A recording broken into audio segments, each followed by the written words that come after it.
Bon, bienvenue sur cette revue journalistique. Là, j'ai trouvé un petit article sur le bilan de l'éducation nationale sous le ministère Blanquer.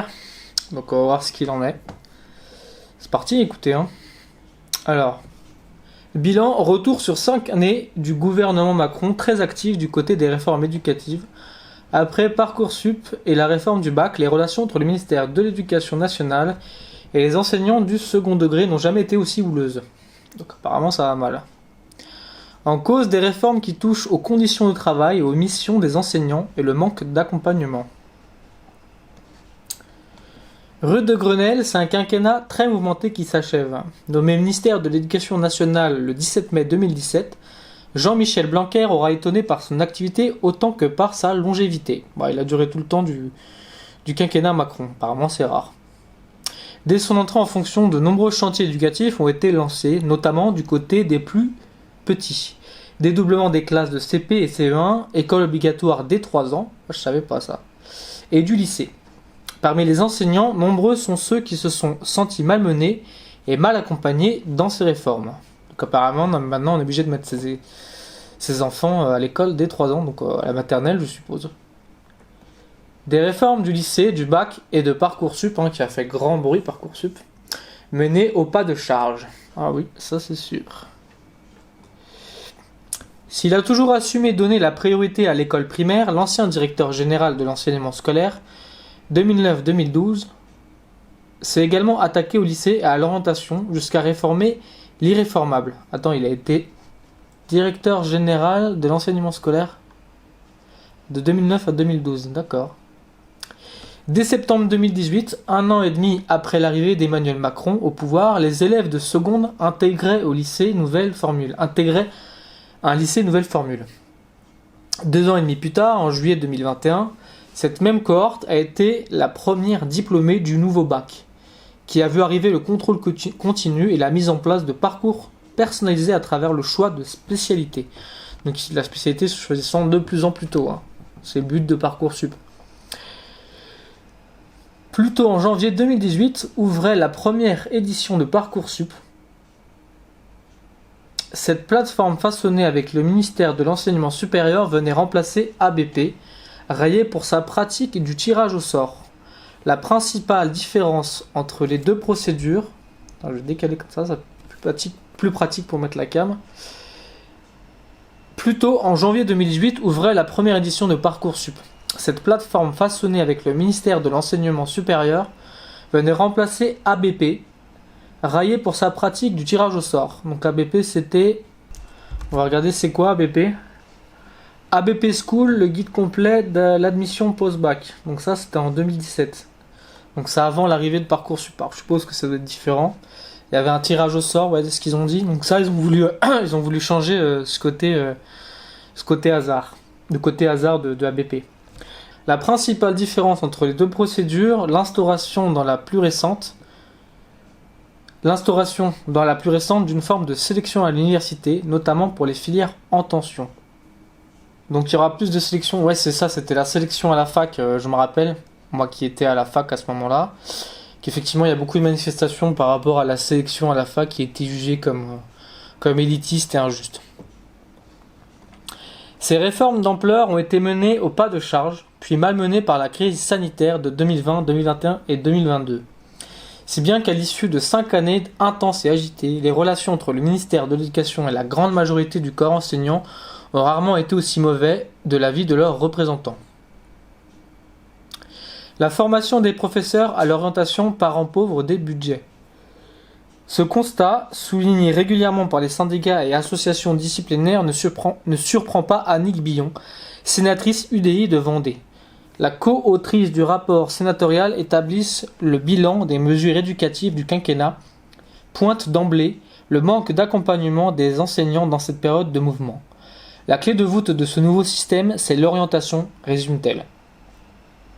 Or, elle est restée un parent pauvre des budgets. 85% des profs principaux et 65% des proviseurs n'ont reçu aucune formation spécifique pour assurer leur mission d'orientation. C'est quand même embêtant là.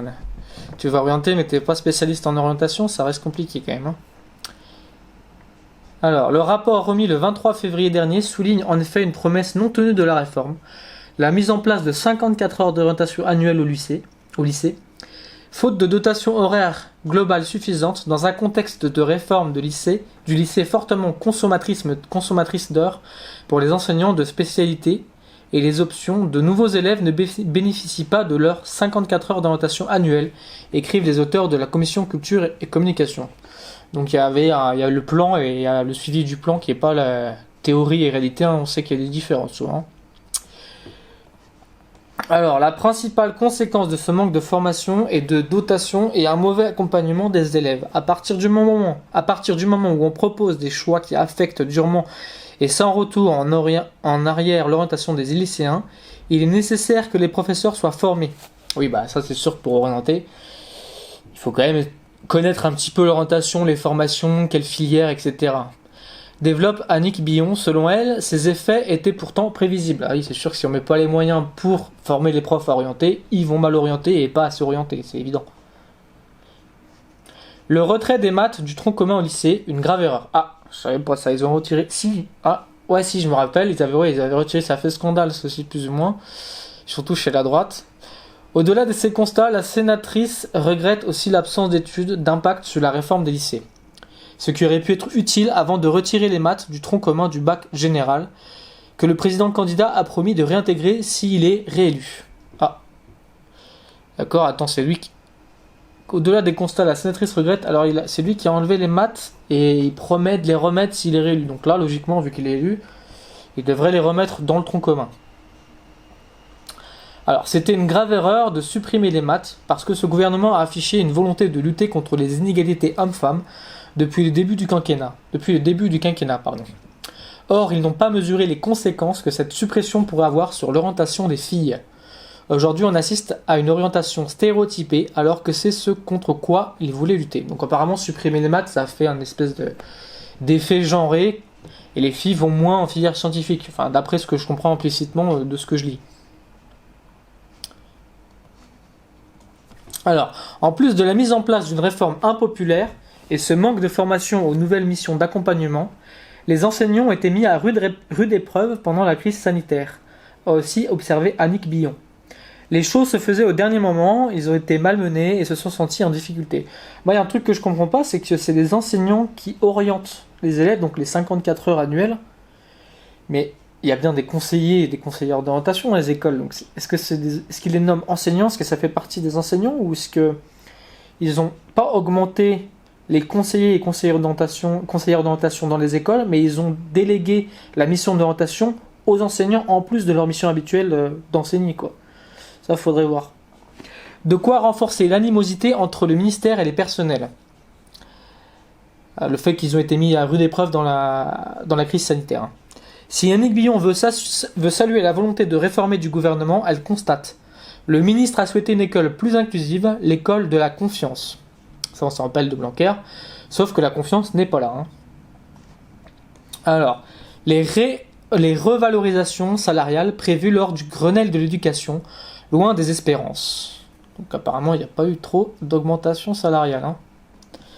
Les relations auraient pourtant pu s'améliorer à partir de la rentrée 2020 et le démarrage du Grenelle de l'éducation, censé revaloriser le métier d'enseignant, à commencer par les salaires. Le niveau de salaire des enseignants en France est bas par rapport aux autres pays, comme aux autres fonctionnaires de même qualification, rappelle Géraldine Farges, sociologue et maîtresse de conférences en sciences d'éducation à l'université de Bourgogne. Donc c'est comme les médecins par rapport aux autres pays européens, on est largement en dessous en termes de salaire, que ce soit pour les médecins ou les profs. À l'issue des discussions, la rue de Grenelle, qu'est-ce que c'est que ça ? La rue de Grenelle, c'est une drôle de façon, ça doit être la rue de l'éducation nationale, je suppose. Attends, on va regarder. Rue de Grenelle, Paris. Ouais, c'est ça, rue de Grenelle, c'est le ministère. Ouais, c'est ça, c'est le ministère de l'Éducation nationale et du Travail. Ah oui, il y a les deux. Bah, ça tombe bien, c'est les deux sujets principaux de ma chaîne.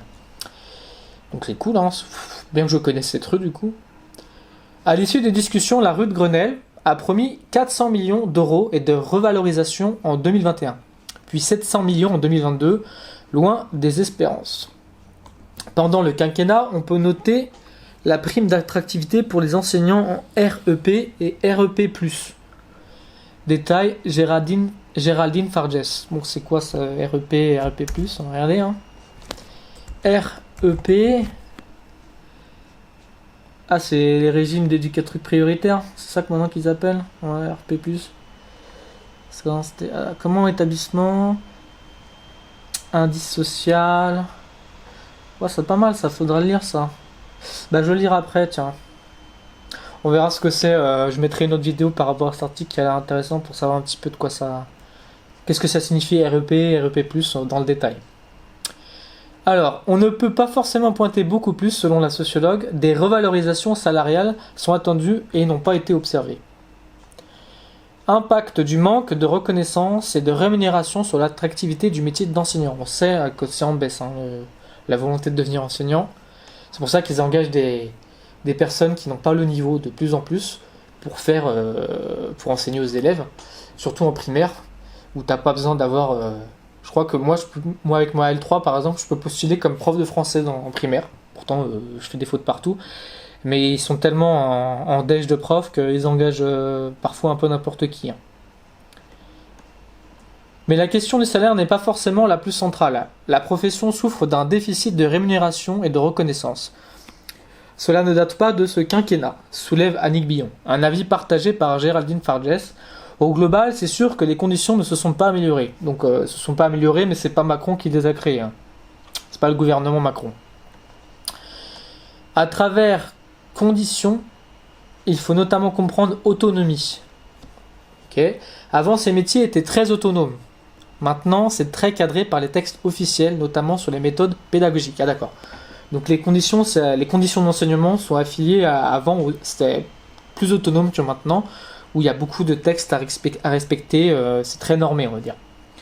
Géraldine Farges rappelle pourtant que les enseignants sont tous diplômés d'un bac+5 minimum. Non, ça c'est faux, mon ami. Ils ont une forte demande de reconnaissance de leur expertise, de leur capacité réflexive, de leurs compétences d'experts de l'éducation et de la relation pédagogique. Elle relie donc le mécontentement actuel des enseignants au fait que malgré leur expertise partagée, ils ne sont pas associés aux réformes. La sociologie craint en outre que ces dégradations des conditions de travail ne fassent fuir les futurs enseignants. Tu m'étonnes. Moi j'ai ma cousine qui voulait devenir prof de bio et qui a refusé qui allait jusqu'en son M2, mais au dernier moment quasiment, avant de passer le dernier concours je crois, elle a arrêté parce qu'elle pouvait pas, il y avait trop de normes, ça a dégoûté quoi. Cela fait beaucoup hésiter les étudiants dès la licence, alerte-t-elle. C'est vrai qu'elle doutait dès la licence, mais elle a quand même continué en espérant peut-être qu'elle arriverait à s'y faire, mais finalement en se projetant, elle a certainement vu que c'était pas possible pour elle. Ils s'attendent à de mauvaises conditions et cette image réelle est confortée par leur stage. Manque de volonté politique ou défaut de méthode, pour Annick Billon, la copie est en tout cas clairement à revoir. Le gouvernement a souhaité restaurer l'attractivité des métiers, cela n'a pas fonctionné. Alors c'est un article de Thibaut Cogent sur l'étudiant.fr. Bon, j'espère qu'il vous a plu, il était un peu succinct en vrai, il n'y avait pas énormément d'informations, je suis un peu déçu. Je découvre en même temps, en général je vais faire ça, hein. Je vais lire un article spontanément comme ça pour avoir des réactions tout simplement plus spontanées, et puis c'est plus amusant je trouve. Et puis là on va passer à l'article donc que je vais faire tout de suite, mais je vais couper la vidéo, ça sera une autre vidéo, donc si vous arrêtez là, je vous souhaite une bonne journée, une bonne soirée, tout ce que vous voulez. A plus.